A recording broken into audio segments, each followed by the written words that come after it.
Hey YouTube, it's the Queen of Swords here. I just got out of the shower, so I apologize for my messy hair. Just wanted to make a video talking about some of the things I've been working on. First and foremost, the thing I hinted at yesterday is this. This is a... let's see if I can focus. Probably not. Of course. This is a pendant that I made, which has a scintillating crystal embedded in it. Around the edge, it says, "If I bring light to darkness, dangerous energy is here." And for those many people that don't know what a scintillating crystal is, they have these types of crystals embedded in a lot of Geiger counters or radiation detectors. And what they do, how they work, is they actually begin to emit their own light by basically vibrating when they are exposed to gamma rays or anything that's higher energy than, say, ultraviolet or right around ultraviolet. They start to create energy, or create light, I should say. And it's not really creating anything. I know that much. It's going to be basically acting like a filter, and basically when energy hits it, the crystal itself will vibrate and emit a different wavelength of light that we can actually see. So the idea behind this was, in terms of having an artifact that future generations can enjoy, but also have with them that might be useful to them, I created this device to basically be a kind of an artful pendant that you can wear around your neck, that if it's ever nighttime, or you're in an area and then you notice that the inside of the pendant, the crystal there in the center, is starting to glow, which it'll glow like a bluish purple, which I think is really pretty. You can actually get it to glow a little bit in your day-to-day walk outside when there's sunlight. You can't really see it right now, but it does actually glow. It has a tint to it almost when it is sunny, and that's just from the UV by itself, just reflecting off of walls or whatever. So back on track. I basically thought that this would be a really awesome thing for someone to have, with everything that's going on in the world right now. You're not exactly sure. Hopefully you'll never need it, but if you're just a wanderer in like 100 years' time, having a magic pendant that tells you if you're going through an area with bad energy, i.e.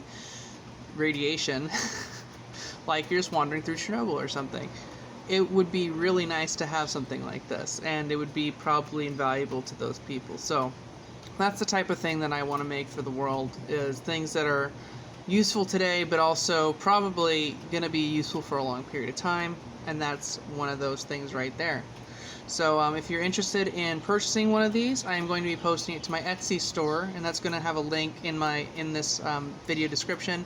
The Etsy store is cforgedartifacts.etsy.com. It's going to be easy for you to find. You can also see some pictures of it on Instagram if you don't want to go to Etsy. So, going to start making these. I'm gonna play with the colors a bit. I really like the kind of uranium glass look. But of course, it's not necessarily for everybody. I might do some in some nice woods. I might do some in darker plastics, and I'm using plastic mostly because it's gonna last basically forever. And it's just easier to work with the laser. So I just want to try and keep them viable. And the crystal's pretty expensive, so I kind of need to price them accordingly and I'll use appropriate materials for that price. So let me know what you think in the comments below. I do read all my comments, and I'll try and reply if I like your idea. So that's one thing. I am a little bit of a Trekkie, and one of the other things I've been working on is earrings, but also just kind of fun things on the side. I am a huge fan of the Star Trek Klingon Bird of Prey. It's been my favorite ship since I was a kid. I just thought they were really, really wicked looking, like elegant bird-like ships. And so I started making some of these and just giving them to people I know. And I draw all my own designs and have them laser cut with my machine. And I'm thinking about doing more ships, just because it was also a thing I used to do when I was a kid. I used to like make some spaceships out of clay. I'm just an engineer at heart, and I'm a little bit of a what's it called? I just like ships. Ships are cool. Like they're and as someone who lived on a sailboat for several years, it's more than just like an object to me, or a thing. It's a home. It's a potential thing, and I've always had this idea kicking around in my head of writing a Star Trek kind of spin-off about a girl from Risa who just could not fit in because she did not really approve of how her entire planet was basically just a hotel for Federation and fancy extra galactic, rich people or privileged people. And because she wasn't, much into that lifestyle, or just the way the economy worked there of having to serve all these other people, that she just got sick of it and figured out a way to get off the island. I'm not author writing this write-in at all, but of course I am. But the idea is you have this not really Federation citizen, just a regular person who gets sick of being where she's at, is able to learns that she needs to connive a little bit and get a little street smart, and ends up figuring out a way to get a hold of a ship. And in this case, the first ship, I always thought would be funny if she like stole it from the Sona or something, which would be kind of an analogy for like the boomers who want to live forever, or just someone very, very rich and wealthy in terms of resources, but also very flawed as a character. I don't mean to say all boomers are flawed. I just mean that, like, generationally, as a millennial, it's something that you are exposed to a lot, especially growing up in Hawaii, where, people just expect things of you. And they're, like, completely beyond your grasp, but they have these certain attitudes of, like, I don't know, just kind of unrealistic expectations and some general toxic traits that come with having it better than other people.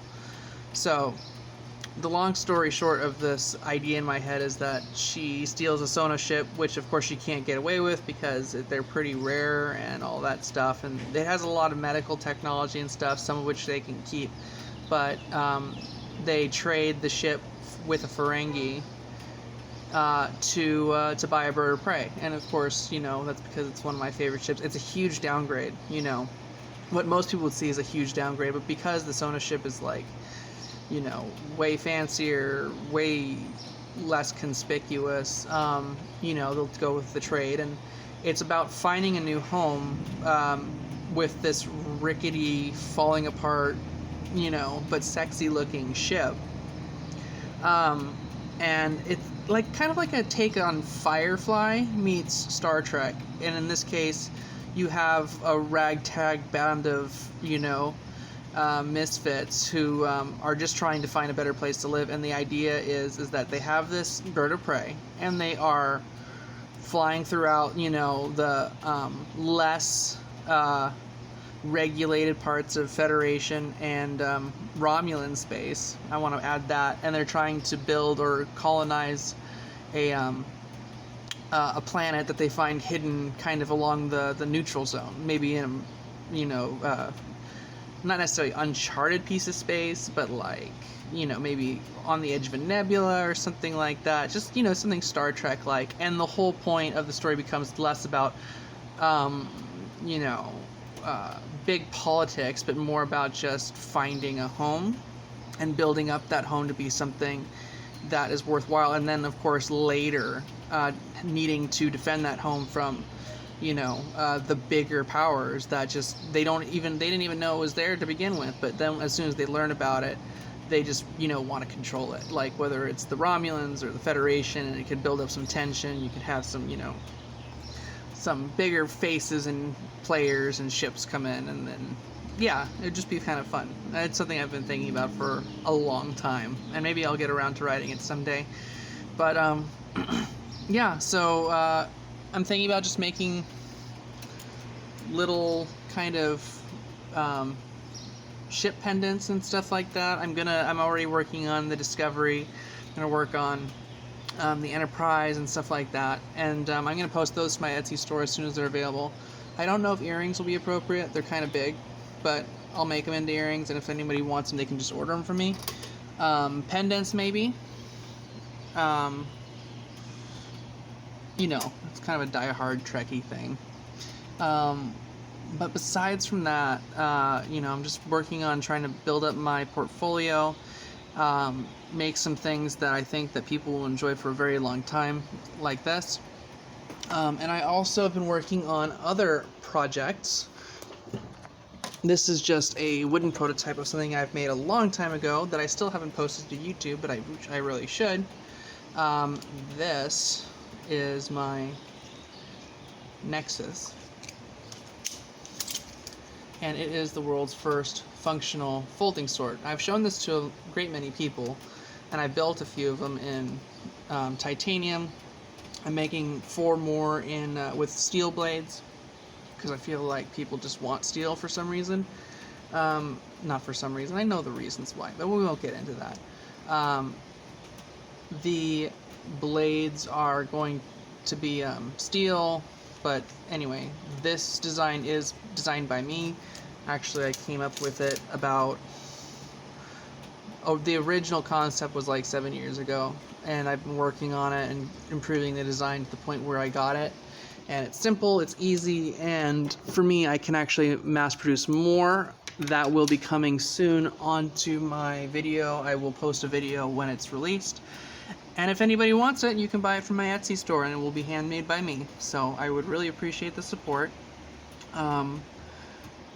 Oh man, it's already been 12 minutes. Okay, well, I'm gonna go. I'm gonna brush my hair. I am going to put on some makeup, and I hope you have a great rest of your day. If anybody has any suggestions, if you want me to try and make anything, let me know what it is, because I can do a whole lot of stuff, especially just right here at my home. This is like a Skyrim pendant I was working on. We can do quick prototypes of different designs, and as you've seen, I can come up with some pretty nifty stuff that not very many people are thinking about. So my name again is the Queen of Swords, also known as Shauna Hanlon, for Seaforged Artifacts. If you wouldn't mind commenting, and subscribing, I would really appreciate you, and I hope you have a great rest of your day. Take care.